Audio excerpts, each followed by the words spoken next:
Peace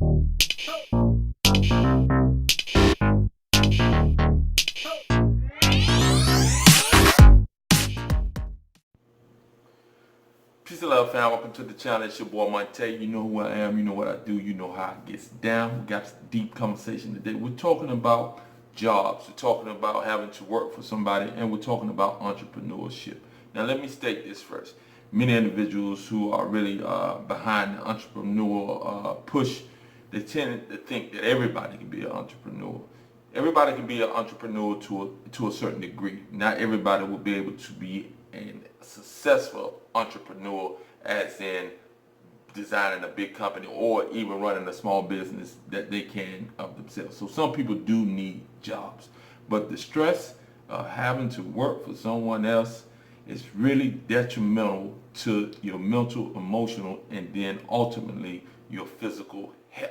So again, for those of you who are super talented, those of you who have mastered a certain field of knowledge, don't just master that so that you can go and work for somebody else. You want to master that, and then you want to try to create your own. That doesn't mean that you don't work for others, but you can work for others while you're building your own. There's nothing worse than having to be under the thumb of someone who really is all about business and doesn't really consider you as a human being, in the sense that it's about the job first and foremost.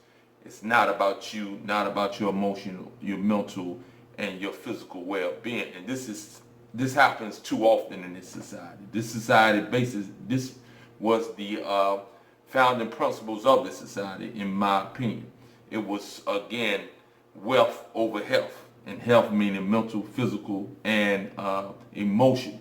So that was the basis of this type of capitalistic system, and it has passed on generation for generation, and people still operate their businesses for the most part. There are some who have evolved and know that you treat people the way you would want to be treated, and you're going to get more out of them if they are reasonable people. And most individuals are reasonable. It's just they are up under a ton of stress dealing with everyday life and up under the thumb of a manager, a supervisor, or a boss that really is an aggressive, really dictator type, slave master, i.e. type of mindset where they feel they own you because you work for them. So they abuse their power. This has driven many individuals into sickness. So this is another one of those things that leads to sickness in this society. That's why, guys, again, don't go in with the mindset that you are mastering something in order to go work for somebody. Master something in order to build something for yourself. If you have to work for other individuals, that's cool. For me, guys, it was never a part of me, to be honest with you. And I suffered greatly because early on, I didn't have anything else going on. So, but I didn't like working for other people. And it wasn't that I couldn't work with people. I didn't like the way people were treated. I didn't like that I had to be at a certain place at a certain time, or there were dire consequences.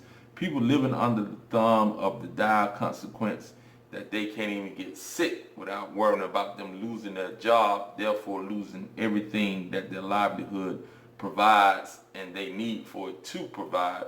It's a hell of a stress to be up under, guys. It's a hell of a stress to be up under.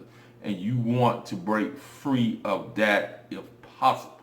Again, it's not good for the health, the workforce in this society. It's not good for the mental, emotional, or physical health of most individuals, especially mental and emotional. Many individuals are doing desk jobs, those jobs that require no physical activity. So in and of itself, that becomes a burden if they're not doing any physical activity outside of that. But the emotional drainage, the mental stress that goes into having to work and be on a deadline for certain projects, etc., this really does drive individuals into sickness. Again, we're in a society where we think that competition has to be the root of the growth of the individuals. I say that It's a certain type of competition that allows an individual to grow. But the competition that we're engaged in, that companies are engaged in, and I get it, you're in a capitalistic society, so this is what it is. It's a you win or you lose type of a society, but it doesn't have to be that way. And again, once you're able to recognize that this type of mentality that is always in a competitive drive against someone else, it takes away from the individual at the end of the day, and it emotionally drains you, and it takes away from the compassion and the empathy for human beings as a whole. Now, I'm not telling you that you ain't gonna run into human beings that you just don't like. I ran into those individuals. Try not to be that way on a daily basis, but there are individuals that I don't really vibe with. I don't like that I don't vibe with them, but I understand why I don't vibe with them. And it is what it is. So I see that for what it is. But again, work to develop your own niche. When you're working for yourself and you're able to produce an income that can suffice you, there's no greater thing in this world. I'm not all the way there yet. I'm en route to that. But there's no greater thing than having the freedom to really do what it is that you want to do. Not that you feel compelled to do, or you'll lose everything else that is attached to what it is that you have to do. Again, entrepreneurship isn't for everybody. It isn't easy. It requires a lot of work. But at the end of the day, you become the dictator of what it is that you're going to do, how you're going to do it, and what you're going to do. So with that being the case, guys, I thank you for joining me. It's your boy Monte. I'm really trying to work out, really trying to get back in shape. That little gut is still hanging on, but it's going, it's going, it's going. Have a beautiful day, guys. Beautiful.